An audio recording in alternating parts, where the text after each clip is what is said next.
right, it's speed test time. Many people have asked for this. They reached out and said, hey, let's do a speed comparison. Even though these are two very different types of bikes, they have a lot of similarities, I would say.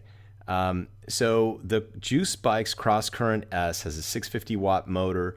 The RadRover has a 750 watt.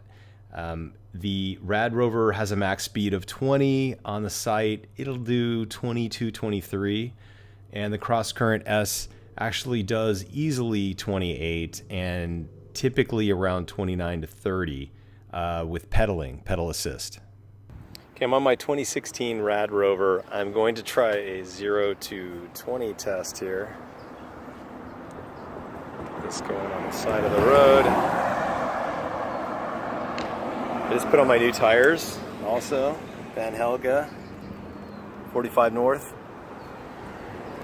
Okay, I'm on the Juiced Bikes CrossCurrent S speed test.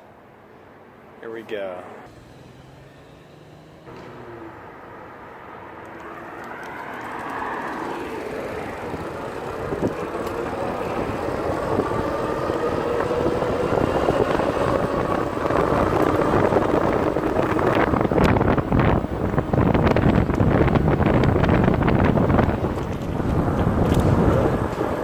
All right, you can see there the RadRover was about 2.5 seconds faster getting to 20 miles an hour than the CrossCurrent.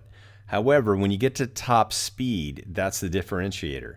The Juiced Bikes definitely is a faster bike. Once you start pedaling, that torque sensor kicks in, and you really do push the speed. So it's in that sense, it's a lot different. The Rad, however, is a very fun bike.